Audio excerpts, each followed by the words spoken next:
back to the Football Tribe UG channel. Robert Kesakos is your usual suspect. Welcome back to yet another live broadcast on your favorite football updates channel.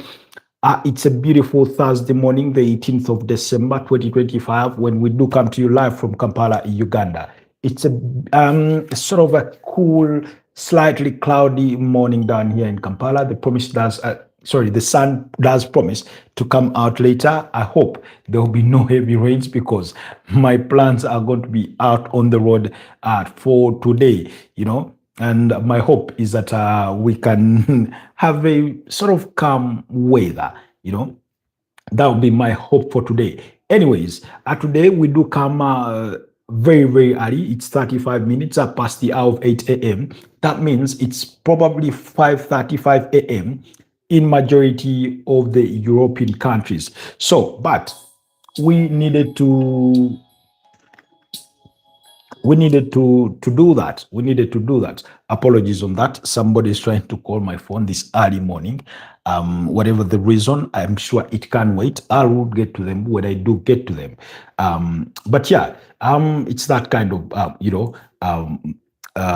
morning here. So for those of you that were part of last night's broadcast, thank you so much. For those of you that care to remember, I did tell you that we will come and do this episode. It won't be as long, it won't be a lengthy one, but we will do it anyway because I have other engagements to run to throughout the course of the day. So please do bear with me for purposes of this particular broadcast, for being very early. Now, some people are wondering, oh, but sometimes you're late. Yeah. Unfortunately, sometimes circumstances dictate. My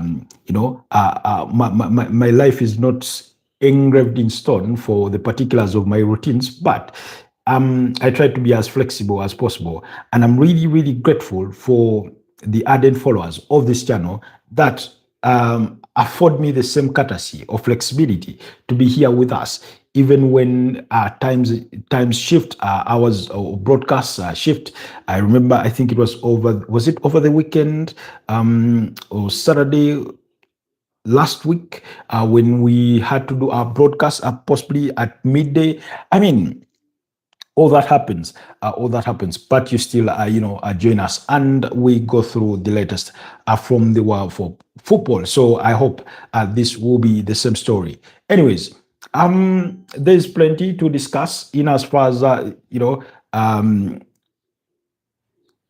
in as far as football is concerned.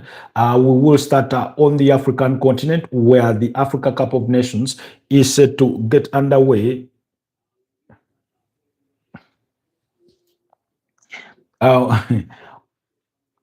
It does get underway this weekend on Sunday, the 21st of December, 2022, when the host nations, Morocco, come up against Comoros.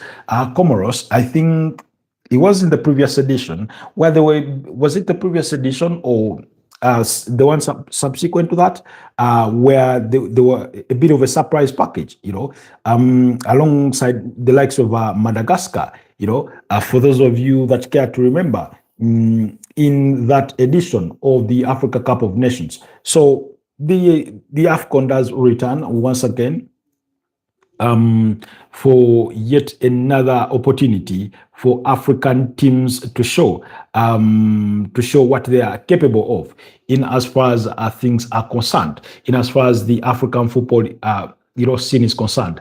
Last time out, we had Ivory Coast, the host nation, emerging as the champions, winning their third title of the Africa Cup of Nations. Prior to that, I think they had last won it in 2015. Nigeria were the runners-up. They did lose the final by 2-1.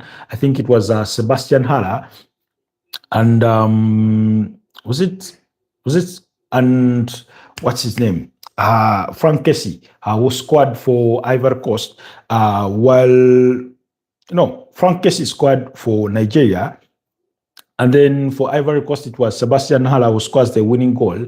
The other goal was by who? Oh, I struggle to remember. But it was a very, very interesting tournament. I think for me, arguably the best Africa Cup of Nations tournament that I have watched over the years. Very, very beautiful game of football there. And I remember the reason I think part of what made it really, really interesting was the fact that you had you had you had um, you had Ivory Coast emerge from the doldrums because they qualified from the group stages as one of the third best teams. And yes, to correct myself, apologies for the mix-up. It was William Trost Ekong, who has since retired, who scored for Nigeria in the 38th minute to give them that lead. He was the team captain. He was the best player of the tournament. Then Frank Kessie scored the equalizer. That was in the second half. And then Sebastian Haller scored what turned out to be the match winner as Ivory Coast won their third edition of the Africa Cup of Nations. So the competition does get underway on Sunday when the host Morocco take on Comoros, and of course the fixtures usually, as the norm often is, you get one fixture on the opening weekend, and then you have all the other fixtures come in the subsequent days. But it was really, really interesting because Ivory Coast were in Group A with the likes of Equatorial Guinea, Nigeria, and they finished third in that group with only 3 points. They lost 2 games, which resulted into the sacking of their then manager before an interim was appointed, and things like that. So,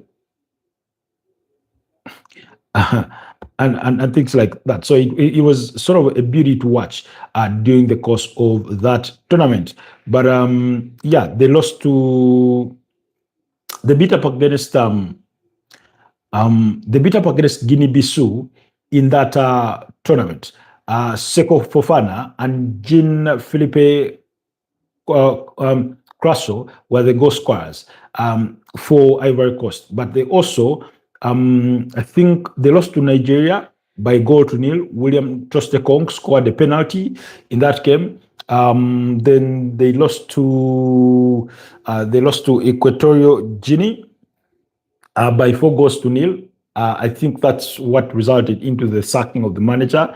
Emilio Nsue, Pablo Ganate, and Janik Buya were the goal scorers. Emilio Nsue scored a brace in that one. Were some of the goal scorers as Ivory Coast got their humiliation.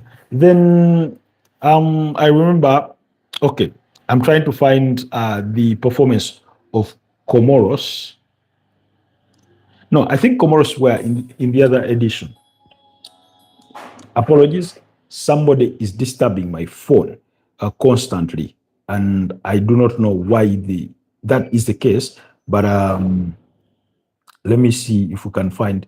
We're going to find a temporary solution for that in just a bit, because I can't afford it. I can't afford it. I need to get through this broadcast without a hitch. So I'll call them back later. I do not owe them anything. They do not owe me anything. So they should relax. When you call somebody twice and they're not picking, you sort of give it a break. Anyways, back to the conversation. So in the other fixtures for match day 1, in as far as the Africa Cup of Nations is concerned, is you will have Mali up against Zambia. South Africa will take on Angola. Egypt will be up against Zimbabwe. DRC Congo will take on Benin. Senegal will be up against Botswana. Nigeria will take on Tanzania, while Uganda, who are in Group C, will take on Tunisia, 2004 champions. Burkinabe will be up against Equatorial Guinea. Very interesting fixture. Algeria will take on Sudan. Even better, Ivory Coast against Mozambique. Cameroon will be up against Gabon. That's for match day 1. Those are the fixtures that will be played on Sunday, and then Monday, Tuesday, up to Wednesday. On Monday, you have as many as 3 fixtures. Then on Tuesday, you have as many as 4 fixtures, as well as on Wednesday, as many as 4 fixtures. That's for match day 1 of the Africa Cup of Nations. I've said this before. For me, my favorites are in the competition are the hosts, Morocco. They are one of the favorites. I do not think we can rule out Senegal given their recent performances. Um, I'm going to go on a leap of faith, and I said DRC Congo will be up right there in the mix. Possibly get to the quarterfinals, maybe even the semi-finals, because of the kind of manager they have in Sebastian Desabre, and also the quality of players that they do have, the likes of Aaron Wan-Bissaka, who, according to Nigeria, want to petition FIFA to accuse Congo for having fielded ineligible players during the knockout from the World Cup qualifiers. Then, of course, as the reigning champions are Ivory Coast, we cannot overlook them. They still have the talent. We cannot overlook them. Egypt, winners of this competition. We cannot overlook them. So possibly, and then Algeria, they won this competition in 2019. They do have a very good team, So let's wait and see what those teams will be able to offer us. We'll try and as much as possible to keep you abreast on all those events as they go henceforward. Then quickly. Quickly. Away from that, yesterday we did witness the other two quarterfinals of the EFL Cup. That's the English Football League, in as far as English football is concerned, and those games were between Manchester City and Brentford. Manchester City beat up against Brentford by 2-0. Ranchek is scoring a wilder of a strike, while Savinho was the other goal scorer to win it for Manchester City by 2-0. It wasn't the prettiest of games, as Brentford did not make it really, really easy for Manchester City. Man City concluded the game with 7 attempts on target, compared to Brentford's 3. They never had a shot off target. That's for Brentford. While Manchester City had 5, they had 3 blocked shots. They managed a 60% ball possession in as far as that game was concerned. Then very, very still quickly. So it was that kind of game where the team with the best quality came out on top. It was, like I said, it wasn't comfortable, it wasn't easy, but they managed to win. And then the other game was between Fulham and Newcastle. Newcastle playing at home against Fulham, they won this fixture by 2-1, just like they had done for their fixture in the Premier League earlier on this season. Yohan Wissa scoring his first goal in Newcastle colours on his first start for Newcastle. He did feature in one of their games, I think that was in the UEFA Champions League, coming off the bench. Remember, ever since joining them from Brentford, he had suffered an injury, which kept him out of action for majority of time. That was in the 10th minute, and then 6 minutes later, Sasa Lukic scored to make it 1-1.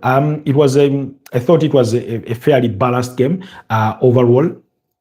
Even though Newcastle edged the possession at the end of it all to the tune of 61%. But in that first half, I thought both teams gave each other a good go at it. Eventually, Newcastle finished with 6 shots on target compared to Fulham's 3, 5 off target compared to Fulham's 2.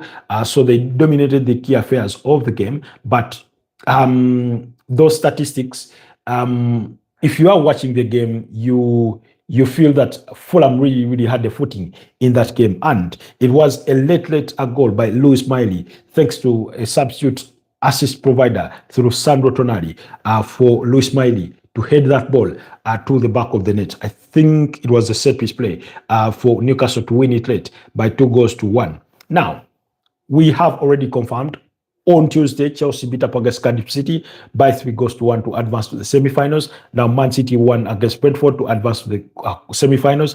We also have Newcastle advancing to the semi-finals. Remember, Newcastle are the reigning champions. This competition is not one to, by the way, defend easily. I think Manchester City were the last team to do it. Possibly, I stand to be corrected, but they won it on 4 consecutive times. I think that was somewhere between 2017 and 2019, around that period. So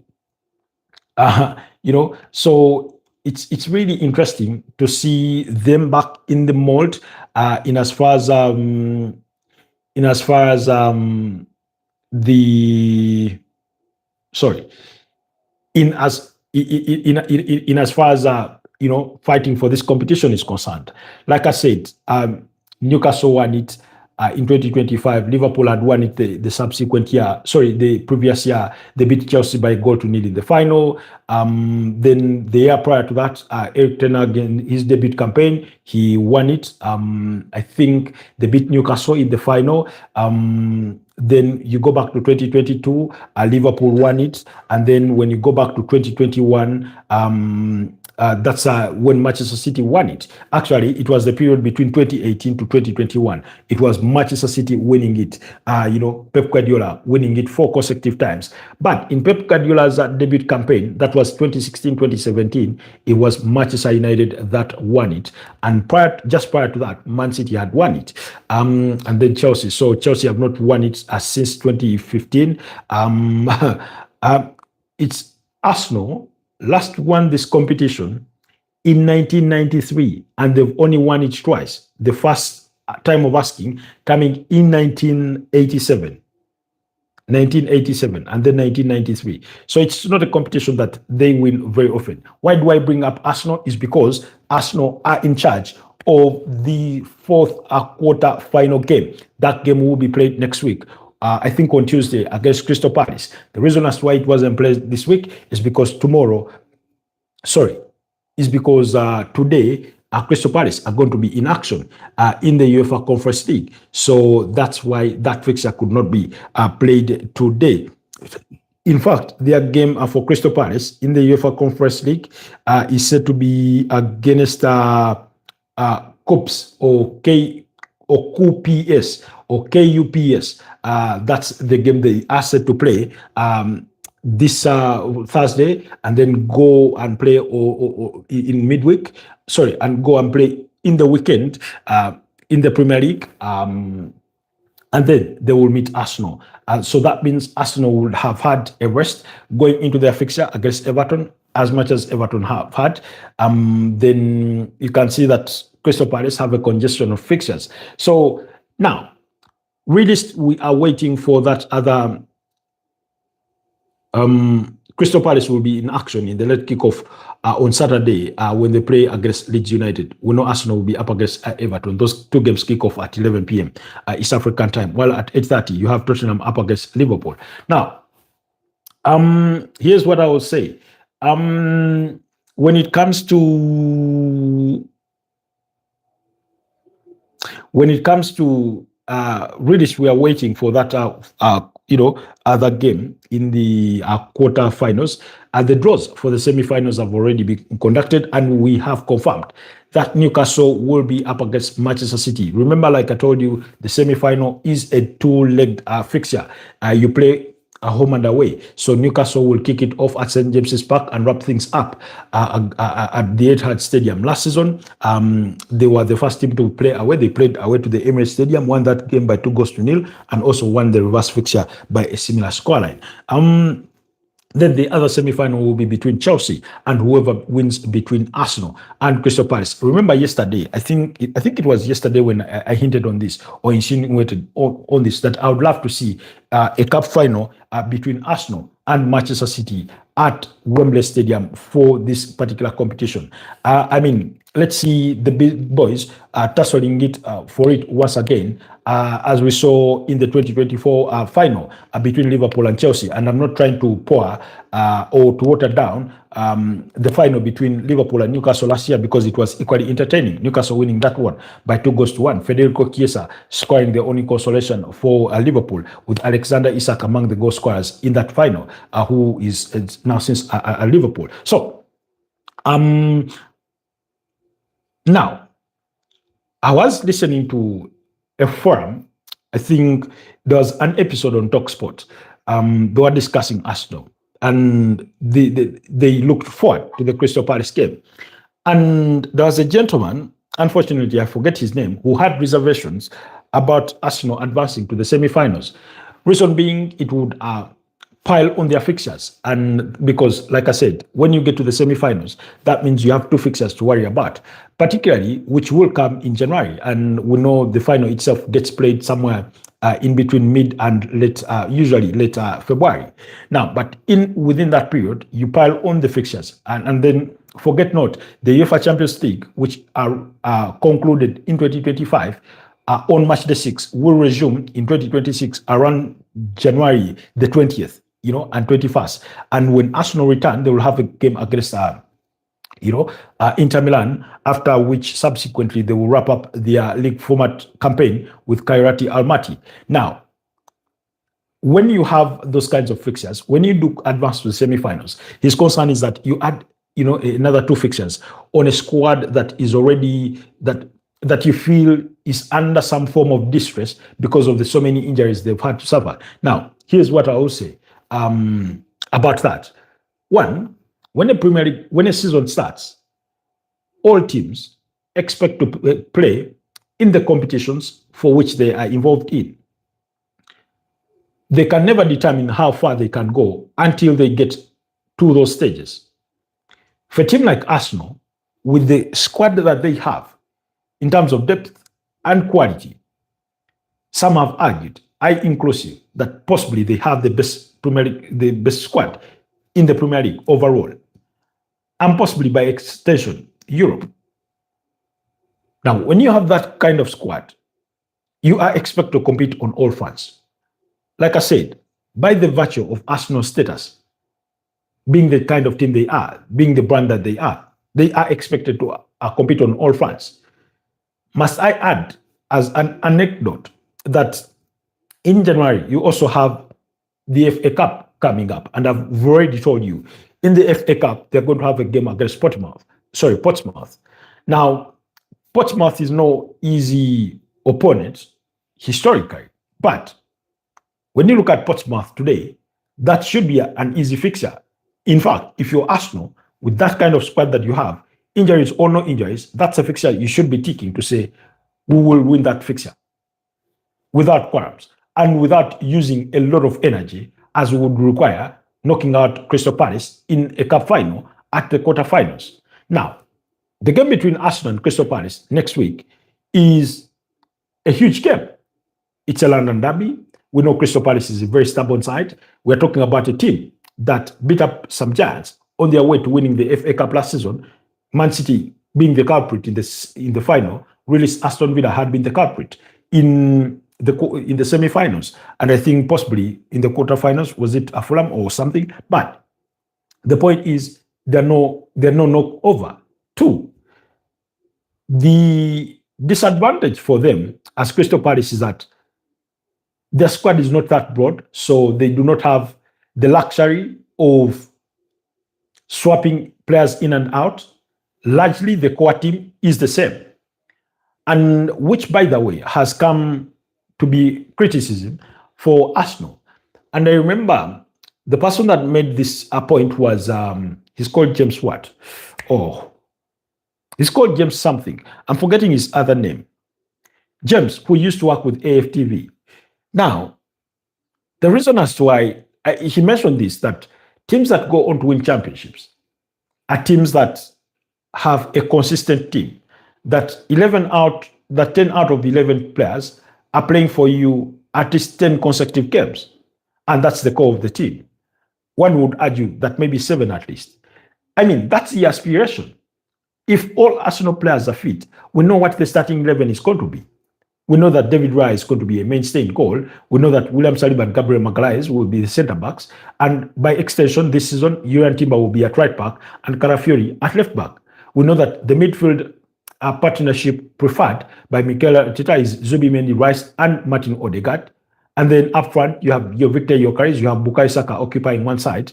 And if anything is to go by, Leandro Trossard at the left wing. So all the others are on the bench. That will be the core of the team. But because of injuries, Arsenal have not had a consistent team. Injuries coming to Victor Gyökeres, to Martin Odegaard, William Saliba, Gabriel Magalhaes, Christian Mosquera now. Ben White is out through injury. The only players that have not suffered injuries to keep them out of games, in as far as the Premier League is concerned, have been Martin Zubimendi and Declan Rice. And they are the two players that have played more minutes than any other outfielded player in the Premier League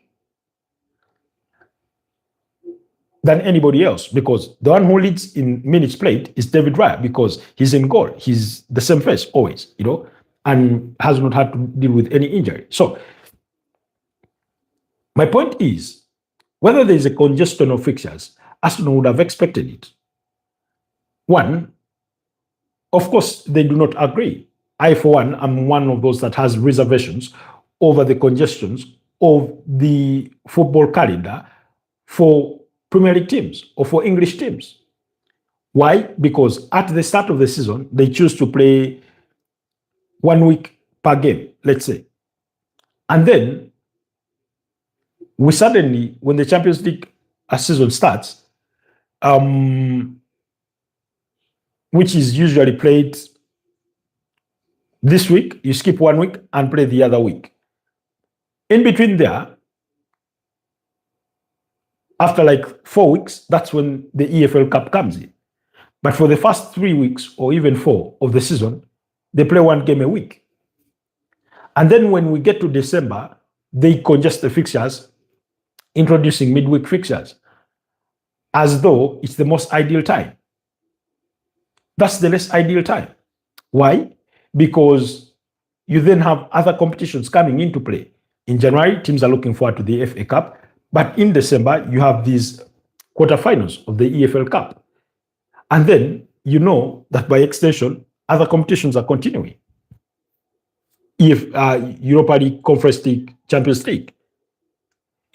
So their fixture management or scheduling could improve. But like I said, for a team that has been playing in the Premier League for the last, I don't know how many decades, this should not come as a surprise to have a fixture congestion, to know that if I reach this stage of a competition, I'll expect, Arsenal went through this. They were not successful last season because, again, injuries were a factor. But last season, they did not have the squad depth that they do have this season. They got hammered by Newcastle, home and away. And I do fancy them to go past Crystal Palace, because I feel that it won't be an easy game. It won't be a knockover. Crystal Palace will really, really make it hard for them. But it is my prediction, and I hope I'm right, that they will get a bit of Crystal Palace. I'm anticipating Crystal Palace will have a bit of more tired legs as compared to Arsenal, going into that fixture. So that's what will give Arsenal the advantage. In any case, we need Arsenal to resurrect from their slumber and recover from that poor performance against Wolves. Of course, the first time of asking is going to be against Everton, So whatever happens between now and then, I expect Arsenal to compete on all fronts. And if they do advance to the semi-finals, like we said, they'll be up against Chelsea. They will start away to Stamford Bridge and then conclude at the Emirates Stadium. Again, a very, very difficult fixture. We just saw, I think, on November 30th, when they shared the Spurs in a 1-1 draw. Chelsea did not make it any easy for the Arsenal. But what they should have no excuse. And for me, I've said this before, at the start of this competition, that Arsenal, this is a cup Arsenal need to win. Why? To give them some form of belief, to give them some test for success, however small it may be, as an encouragement to push for all the other competitions for which they are involved in. So the final of this tournament comes in February. Put yourself in the position of reaching the final and then fight for it. Sino, hi Sino, good morning. Yellow Dayak. Oh, it's the Yellow Dayak. Good morning to you too, my brother. How are you doing? It's been a minute. I hope you're doing okay. So for me, whereas those kinds of fixtures, if they do come, and as of when they do come, if Arsenal do manage to advance to the quarterfinals of the EFL Cup. I think they should have no excuses whatsoever. They should compete. Yes, it is less ideal, but that's why you sign those kinds of players. That's why you have a squad that broad, to give you that bit of advantage, in as far as competing is concerned. So I'll say it is what it is. Mikel Arteta will have to pull up his stockings. Whatever team he will have available is what he will have to take up against Chelsea. I want to see Arsenal take this competition as serious as they take a Premier League game, as serious as they take a UEFA Champions League game. Why? Because to create a winning culture, like I said, you have to start somewhere. I've said this before. Pep Guardiola's first competition or first trophy to be won as a Manchester City manager was the EFL Cup in 2018. That's the first trophy he won. And he went on to win it 4 consecutive times. During the time when he won it 4 consecutive times, he won the Premier League title thrice. In 2018, in 2019, and in 2021. He missed it in 2020 when Liverpool won it, but at least he still won the EFL Cup. So for 4 consecutive times, it was the pace setter for their season in continuing to fight for all the other competitions, So that's why for me, I would expect no excuses whatsoever from the Arsenal side. I mean, I'm not trying to say that, please tell me how Chelsea gonna beat Arsenal. I got a lot of cousins supporting Arsenal. I mean, I wish I could tell you how Chelsea is going to beat Arsenal, but we're not yet even there. You know why? Because it is still a probability. By the time we get to next month, Crystal Palace may have knocked out Arsenal, and it is Chelsea versus Crystal Palace for the semi-final. So it is still a prediction that Arsenal can beat Crystal Palace next week to advance to the semi-finals and then face off with Chelsea. But if the two sides were to face off, we saw the kind of headache that Chelsea gave Arsenal in that game at Stamford Bridge. So it wouldn't be any easy. It would be a game of small margins, I would want to assume. So the reason as why I can't tell you how Arsenal would, the reason as why I can't tell you how Chelsea will beat Arsenal is because I do not know what teams those two are going to set up when they meet each other when that time comes.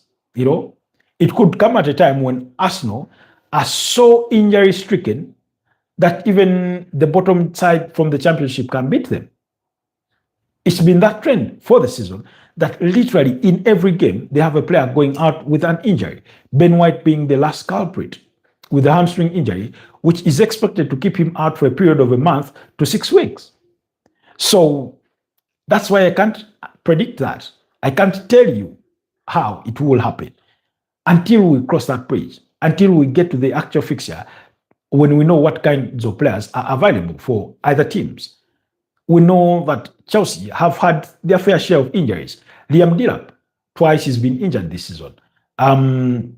Cole Palmer has been injured. We know that Levi Colwill is injured. We know that Wesley Fofana has been injured. There's a time the likes of I think Tosin Aderabio were all injured, and they had to play Joshua Achepong, the youngster, in that backline with, I think, Bernard Badiashile. At some point, Richie James had to play that defense. So we've seen Caicedo play at right back. Romeo Lavia is been out injured. What's the other name? Dario Esugo has been out injured. So both teams have their fair share of injuries. So I cannot tell you that when the two sides meet, if they do meet, this is how they will set up. And when they set up in that form, then I expect Arsenal to beat Chelsea or vice versa. May God be with the Eagles. Sino Bono, are there a Chelsea fan? Not having any, pleasant wishes for the for Arsenal going into that particular fixture. In as far as Uh, in as far as the weekend, sorry, in as far as the EFL Cup quarterfinal is concerned, like I said, that game will be played next week. Let me see. It should come on Tuesday or Wednesday. It should come on Tuesday or Wednesday.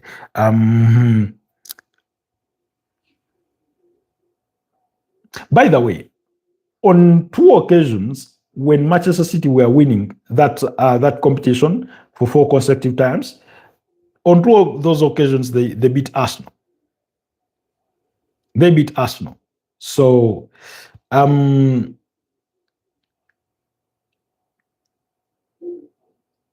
think that was 2018 and possibly the subsequent season around that period. So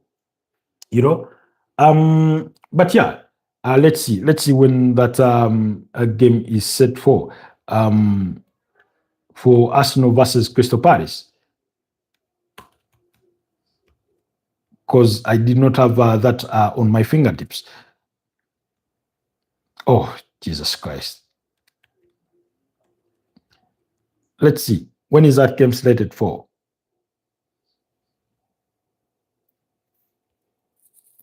Yeah, it is slated for Tuesday next week, the 23rd of December.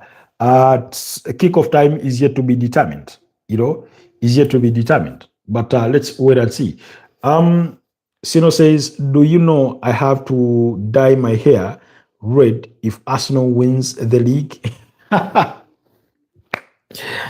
Dear Lord, you who doesn't get asked of much, or perhaps enough of, give Arsenal the Premier League, and I see Sino tinting his hair red. I love these bits. I do not do them, but I love them. When people place bets of that nature and they have to do whatever it is they offered to do. I remember particularly there's a gentleman who said he bet on a game and he said if that team beats the other, if one team beats the other, he would do a TV show because he's a news anchor. He would do news while putting on. No, he's actually a sports anchor, sports presenter. He said he would do the show in a dress and in heels. Jesus Christ. And he had to do it because he lost the bet. He lost the bet. So eventually, he had to do it. He had to do it. And I kept thinking to myself, did you have to make things difficult for you that way? Did you have to make things difficult for you that way? There's some bets you shouldn't make. Then there was another one who two girls, they're artists, they're Ugandan artists, female artists, I think Katelea and Kando. They made a bet, I think it was the game between Man United and Arsenal, that if Arsenal beat Man United, one would go shower on the streets of Kampala. And they had to do that. So those funny bets, people do make them. And yeah, they lose those bets and they have to do the dare. So basically, it is what it is. I'm trying to check out on something, on a very, very important notification, but I do not think it's there yet. Okay. So yeah, I do wish. And by the way, you've been a semi-regular on this channel. You know that I predicted Arsenal to win the Premier League title. So I'm here hoping that my prediction does come to see the light of day.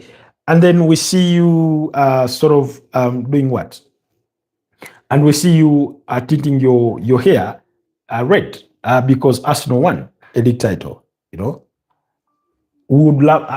I would love to see that. You say I made a bet with my first cousins that Arsenal is gonna bottle it again. If Arsenal is not going to win the league, they will pay me uh, RM 200 each. All they ask me to is dye my hair red if they win the league. You see, they did not even offer they did not even offer ask you for money. They like paint your hair red. Possibly, I suspect it may conclude with you putting on an Arsenal jersey. Anyways, but yeah, I honestly do hope. Um, I do hope we'll do that. Arsenal do win the league. Otherwise,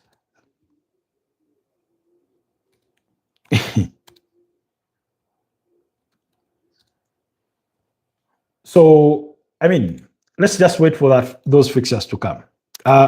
But guys, today is Thursday, and the Premier League is close.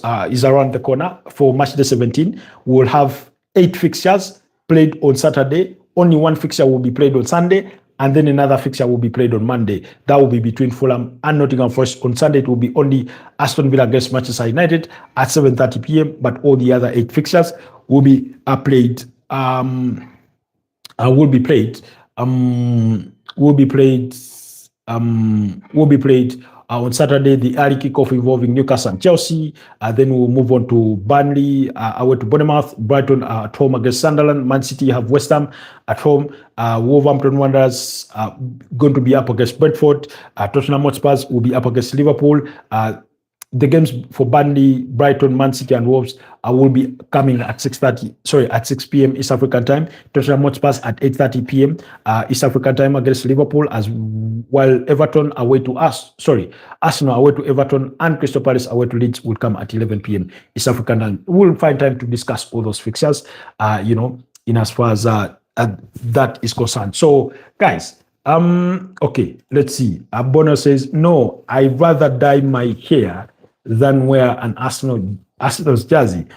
Either way, you'd have still lost a bet to Arsenal. So, like I said, I only hope it comes to pass. Not so that you lose your bet, but because I made the prediction that they would win the Premier League title. With Manchester City breathing down their noses, there's a lot of voices thinking it's Arsenal going to be bottle jobs again. They're going to bottle this one. And me personally, I'm hoping it doesn't come to that. I really, really am hoping it doesn't come to that. But yeah, guys, allow me to wrap this one here and wish you a wonderful rest of the day. It's been 42 minutes of this broadcast. Like I said, we came much earlier than we usually do for our morning broadcasts. So allow me to wrap it here. I will do this again tonight at 11 p.m. I have some place to run to this morning, and I hope, I'm really, really hoping things are not as bad as I think, and that I will get out from their own time. Thank you so much. Stay blessed, and let's meet again later in the evening. Bye-bye from me.